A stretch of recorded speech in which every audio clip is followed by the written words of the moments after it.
Business করতে গিয়েছি, ছেড়ে দিয়েছি, অনেক কিছু করতে গিয়ে ছেড়ে দিয়েছি এবং মনে হয়েছে যে আমি কি তাহলে ব্যর্থ। আর আমার বলছে না, আমি তাহলে কি পারি, এই যে আমি আমাকে খোঁজা। এই জন্যই তো তরুণদেরকে আমরা বলি যে তরুণদের এখনই সময় নিজেকে খোঁজা।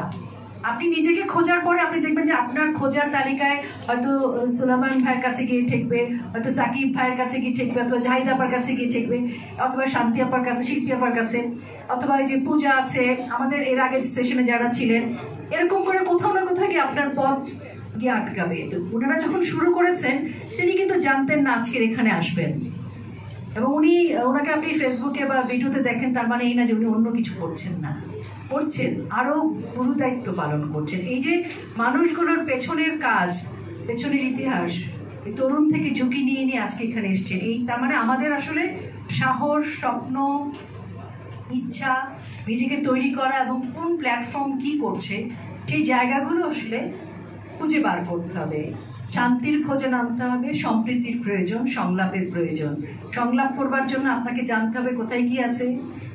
সংলাপ, সম্প্রীতি, শান্তি, এসব কিছুর জন্য আমাদের তরুণদের জন্য এখন আমার মনে হয় যে আমাদের বাংলাদেশ যেখানে আজকে দাঁড়িয়ে আছে, এই একটি ফোনে আমি এখানে বসে কিন্তু ছবিও বার করছি, তথ্য বার করছি, ফোনেও কথা বলছি। এখন কিন্তু আমরা কেউ একটা কাজ করি না, এখন অনেক কাজ করতে হয়। এখন আমাদের 10টা হাত।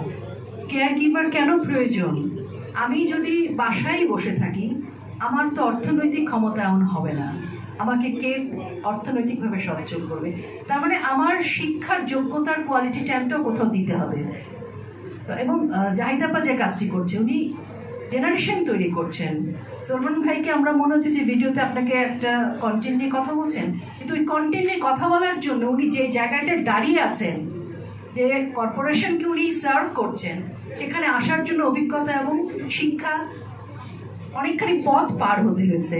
তো আমাদের অনেক দূর যেতে হবে, তারপর সফলতার জায়গাটি তৈরি হবে। এবং সব থেকে আমি শুধু টাকা আর্ন করতে হবে শুধু এটা ভাবলে জায়গাটা ক্ষুদ্র হয়ে যায়, সেখানে ব্যর্থতা আসতে পারে, হারিয়েও যেতে পারি আমরা।